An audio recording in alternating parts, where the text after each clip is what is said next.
절대로 초단타로 투기적인 매매로 절대로 성공할 수 없다. 단기간 내에 내가 한 달 만에, 두 달 만에 몇십 프로, 몇백 프로 내겠다. 네, 그게 말이 되겠습니까? 그런 마인드로 투자하면은 절대로 성공할 수가 없습니다.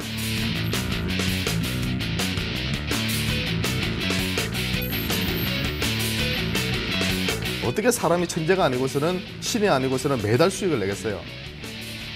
손실이 2%, 3% 날 때도 있어요. 사람이기 때문에 당연해요.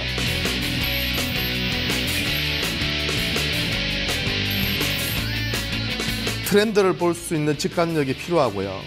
좋은 기업을 선택을 했다면 공포스러울 때 들어갈 수 있는 결단력이 필요합니다. 수익을 온건히 즐길 수 있는 인내력이 필요합니다. 마인드 컨트롤.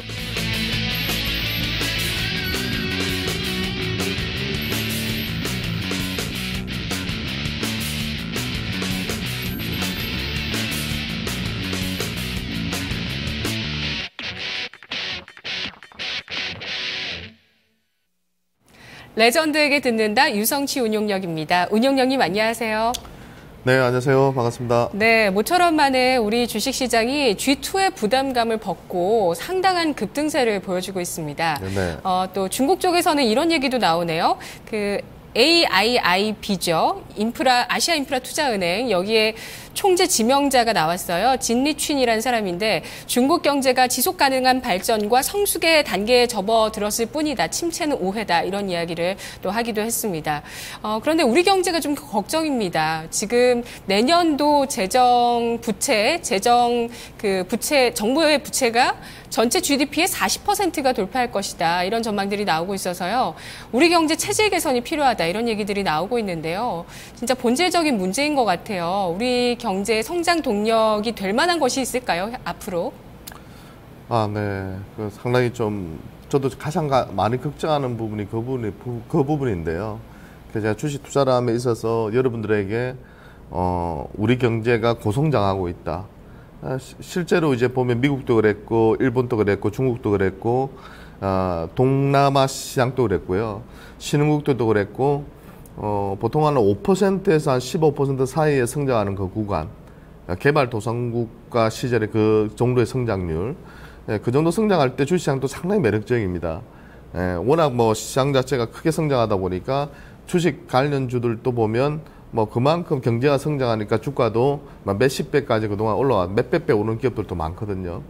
그만큼 어떤 시대적인 흐름에 따라서 그 주식시장이 이제 이제 처음 이제 도입기, 성장기, 그죠? 그래서 성숙기, 그다음 쇠퇴기로 진입을 하고 있는데요.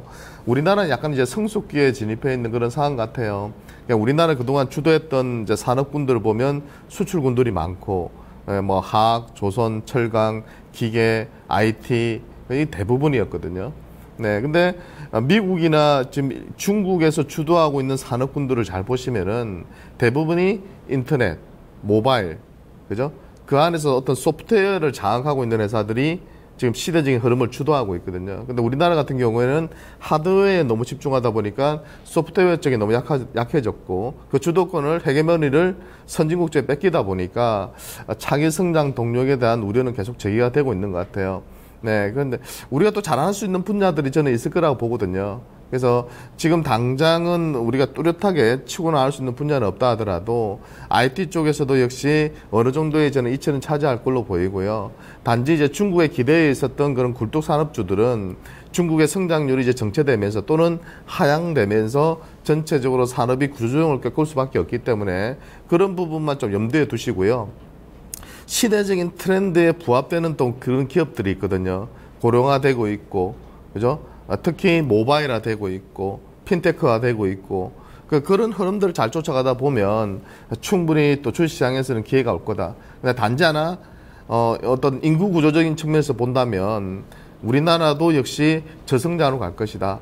단지 이제 임금 피크제라든지 여러 가지 지금 상황들을 봤을 때는 일본처럼 저는 가격한 그런 구조조정이나 급락은 들어오지 않을 거라 생각합니다. 그렇기 때문에 뭐라고 해야 될까요? 만성관계라고 해야 될까요? 아주 서서히 이렇게 저성장에 물들어가는 그런 흐름이기 때문에 주식시장에서도 우리가 느끼지는 못하겠지만 전체적인 흐름은 그렇게 갈 거다. 그러면 그 저성장을 극복할 수 있는 기업에 투자를 해야 되고 그런 시대적인 흐름에 맞는 기업을 투자한다면 뭐 시장 상황이 좀 어렵다 하더라도 그 구간만 잘 이겨내시면 심리적으로 마인드 컨트롤만 잘하시면 충분히 수익을 낼 수 있을 거라 봅니다.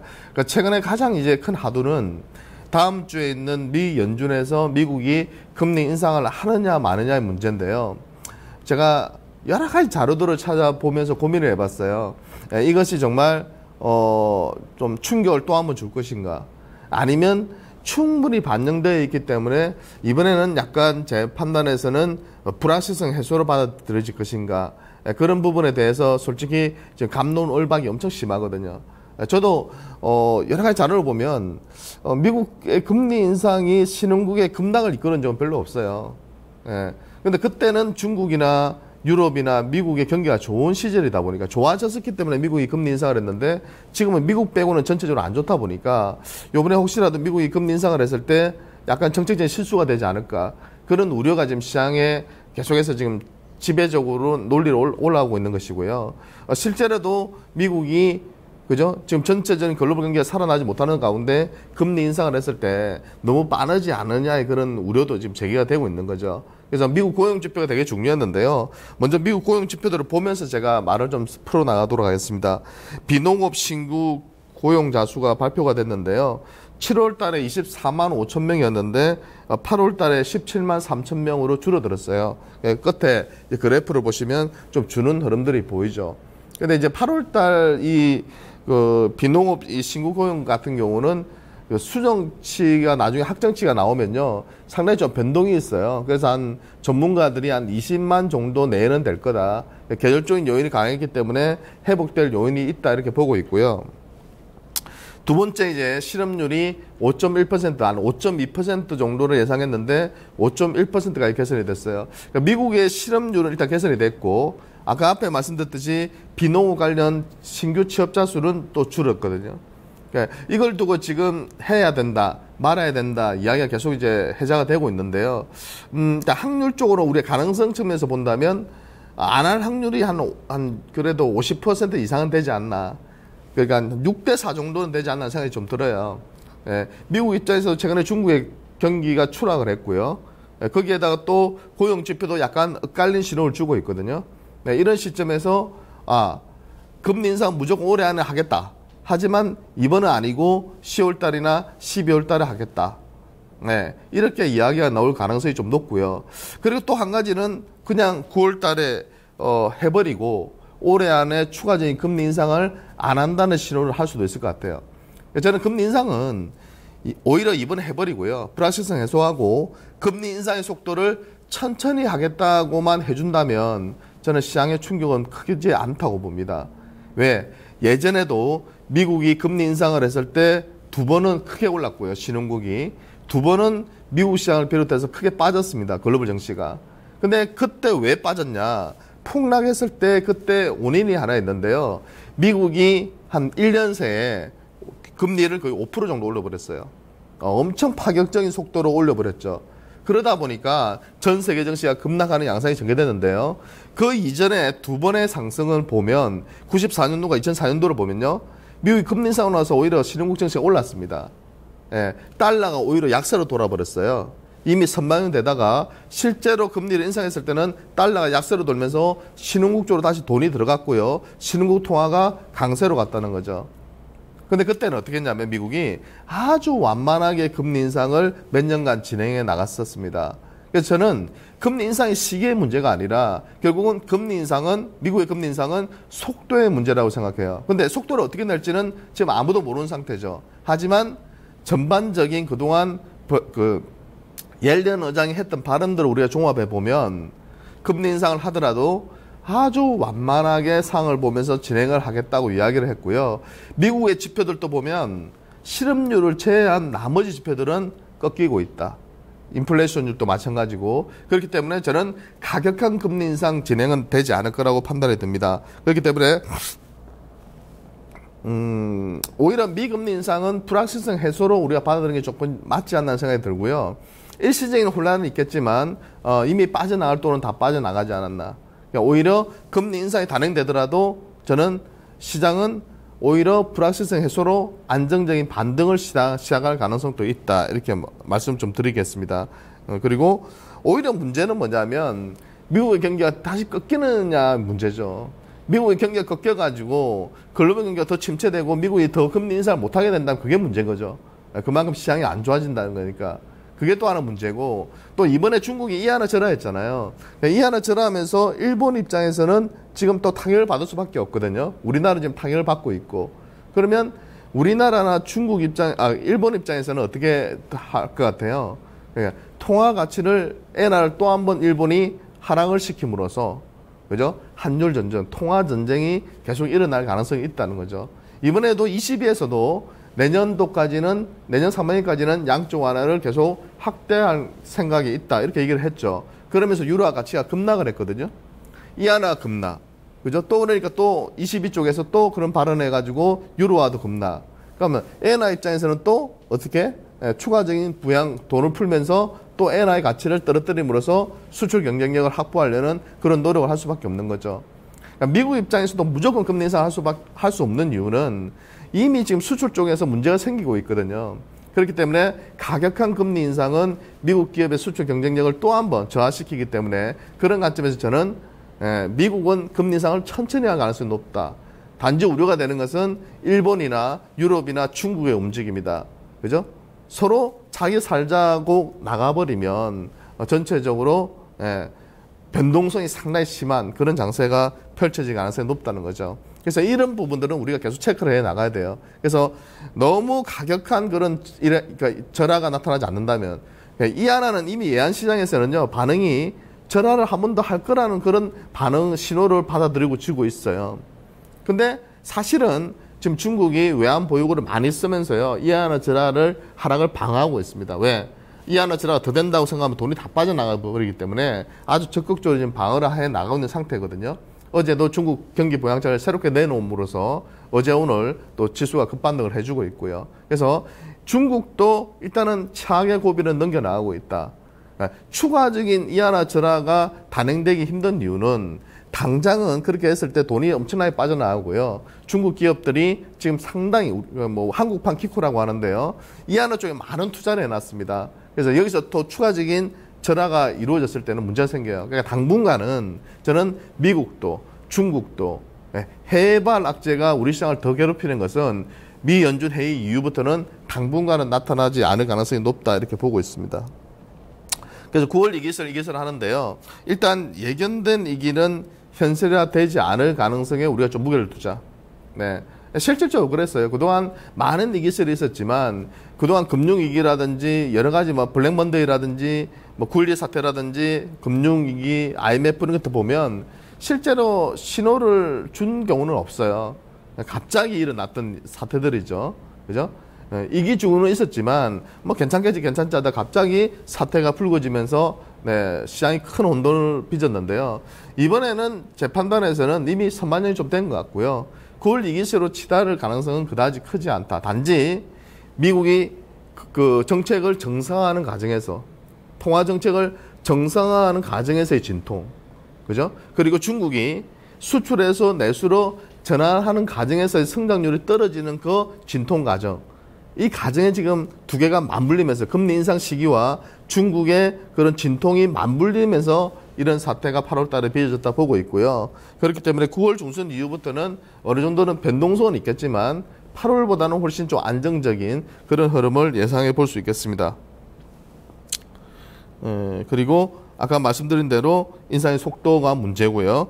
미금리 인상은 충분히 일단 선반영됐다. 그러니까 단발적인 악재로 그칠 가능성이 높고요. 오히려 지금 중국 이하나 추가 절하 문제가 있다. 근데 이 부분은 당분간은 제가 볼 때는 중국 입장에서 추가적인 이하나 절하를 단행하기는 쉽지가 않다. 그렇기 때문에 크게 걱정할 필요는 없습니다. 근데 만일에 중국이 추가적인 또 절하를 하게 된다면 시장이 상당히 또 변동성이 심해지고 하방 압력을 받을 가능성이 높습니다. 그럴 때는 또 리스크 관리를 좀 하셔야 된다 이렇게 말씀을 드리고요. 아직까지는 그럴 가능성은 당분간은 없다고 보셔도 되겠습니다.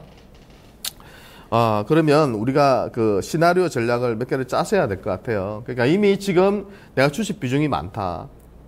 그래서 전체적으로 주식 비중이 많은데, 여러 가지 그 포트가 다양하실 거 아니에요. 고객마다. 그러니까, 자기 성향에 맞게 어떤 분들은 기존의 성장주를 많이 포함하고 계신 분도 계실 거고, 어떤 분들은 약간 그 굴뚝주들, 그래서 최근에 조금 선전하고 있는 뭐 자동차나 그죠 화학이나 철강이나 좀 많이 빠졌던 기업들을 또 들고 계신 분도 계실 거고요. 그래서 쪽을 많이 들고 계신 분 계실 것이고 코스닥 쪽 종목을 또 많이 들고 계신 분도 계실 거거든요. 그러니까 완전히 제가 통일되게 어떻게 그걸 하나 말씀을 딱 일관되게 말씀드릴 수는 없겠지만 딱 한 가지로 제가 이렇게 하나 말씀드릴 수는 없겠지만 약간의 제가 전략을 좀 짜드린다면 미국이 일단 금리 인상을 한다. 다음 주에. 그러면 그건 단기 악재로 받아들이시면 될 것 같아요. 일단 그건 단지 단기 악재로 받아들이실 필요가 있고 중장기적으로 오히려 좀 불확실성을 완화시키는 불확실성을 해소시켜주는 그런 신호로 받아들이셔도 되지 않나. 그래서 그것 때문에 충격을 받아서 빠진다면 아마도 올 하반기만 놓고 본다면 9월 달이 가장 좋은 매수의 기회가 될 가능성이 높다 이렇게 말씀을 드리고요. 그리고 미국이 이제 금리 인상을 했을 때 보통 예전에는 미국이 금리 인상을 하고 수출주들이나 경기 민감주들이 섹터 쪽이 오르기 시작하면서 보통 가치주 펀드 쪽으로 최근에 실제로 돈이 들어가고 있고요. 그 다음에 배당주 펀드 쪽으로 안정적인 쪽으로 돈이 들어가고 있는데요.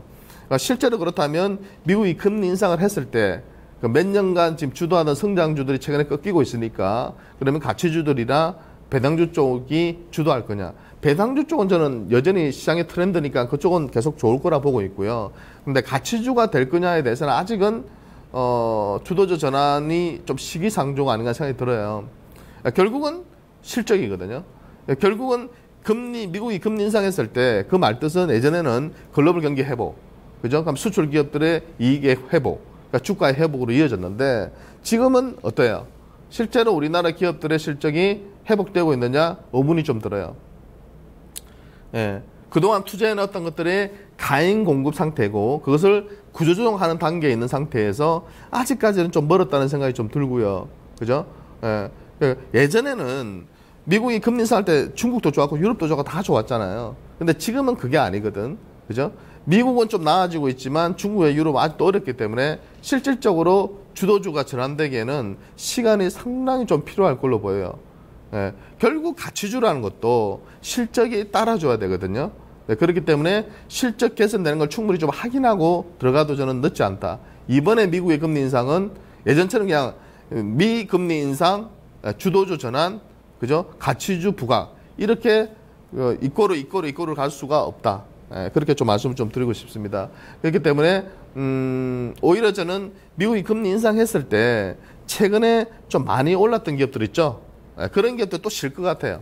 그리고 오히려 미 낙폭이 가대했던 실적 우량주들, 네, 그런 기업들이 또 한번 실적 성장을 바탕으로 해서 하반기를 주도할 가능성이 높다 이렇게 말씀 좀 드리고 싶고요. 또 미 금리 동결 가능성도 상당히 높거든요. 예, 그죠? 약간 저는 이쪽에 더 무게를 두고는 있는데, 워낙 지금 하자는 의견들도 강한 기류를 타고 있기 때문에 일단은 확인하는 게 좋은데요. 확률적으로 어떻게 대응하는지만 하면 돼요. 예측하려고 하지 말고 어떤 상황이 펼쳐졌을 때 우리가 어떻게 대응을 해야 되냐. 일단 미국이 금리 동결되면 단기로는 호재일 것 같아요. 아무래도 미국이 금리 동결하면 시중국에서 빠져나간 자금의 속도가 상당히 둔화될 것이고 오히려 돌아오는 자금도 일시적으로 있을 수 있거든요. 근데 문제는 뭐냐면 중장기적으로 봤을 때는 약간 악재입니다. 예를 들어서 10월 달에 또 할 수도 있다. 12월 달에도 할 수도 있다. 이러면 시장이 불확실성을 떨쳐버리지를 못하는 거죠. 그러니까 투자하는 사람 입장에서는 이게 빨리 해결돼서 빠지든지 오르든지 해야 되는데 그래야지 내가 돈을 들고 들어와서 투자를 하는데 이번에 안 하면 10월 달에도 할 수 있고 아니면 연말에 할 거다. 그러면 투자하는 사람 입장에서는 돈을 들고 우리나라에 들어와서 투자하기가 애매해지는 거죠. 자꾸 눈치를 보게 되거든요. 예. 왜? 어떤 영향을 받을지를 모르니까 확인하고 들어오자는 심리가 강해진다는 거죠. 그래서 단기적으로는 안도랠리가 한두 달 들어올 수 있겠지만 연말로 가면 갈수록 또 한 번 변동성이 심해지면서 빠질 가능성을 배제할 수 없습니다. 그렇기 때문에 저는 오히려 해버리는 것도 주식 투자 입장에서는 나은 그런 조치이지 않나 하는 생각도 듭니다. 그래서 일단 안도랠리가 들어오면 역시 낙폭 가대했던 종목들이 올라올 거예요. 예. 근데 그때 비중을 일단 줄이시는 게 좋아요. 그러니까 이번에 금리 인상이 안 된다면 반등 안도랠리를 이용해서 현금 비중을 일단 확대해 놓자. 그리고 10월 달에 됐던 연말이 됐던 미국의 금리 인상 전에 시장은 또 한 번 휘둘리는 가능성이 있죠. 예, 불확실성이 해소가 안 됐기 때문에. 그러니까 흔들릴 때마다 다시 싸게 매수할 기회는 또 충분히 줄 거로 보이거든요. 그래서 미 금리 인상 시에는 일단 단기 충격 시 오히려 주식 비중을 확대하는 전략이 저는 중장기적으로 좋다 이렇게 보고 있고요. 미 금리 동결 시에는 오히려 안도랠리가 들어왔을 때 반등 시 비중을 줄이는 그런 전략을 좀 제시를 해드리겠습니다. 요새 시장이 상당히 어렵고요. 아마 뭐 전문가든 시청자분들 그 개인 투자가든 뭐 기관 투자가든 정말 어려운 국면이에요. 그래서 이런 구간에서는 결국은 마인드 컨트롤이 중요한데요.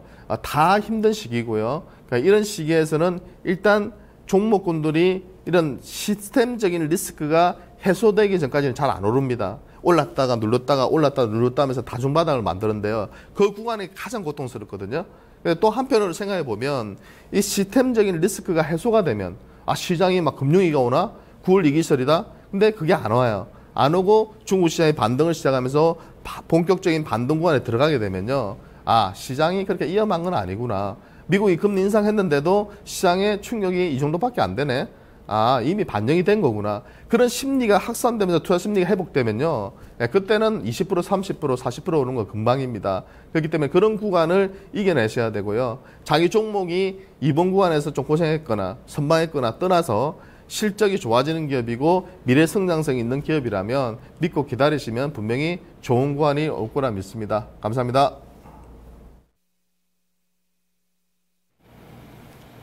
네, 마켓 이마 기장이었습니다. 오늘 오전장은 정말 기분 좋게 이렇게 장중 고점을 경신하는 모습들을 확인합니다. 코스피, 코스닥, 특히 코스닥이 3.17%까지 급등합니다. 내일 만기일 변동성이 도래할지 또 주의하시면서 시장 잘 지켜보세요. 내일 뵙겠습니다.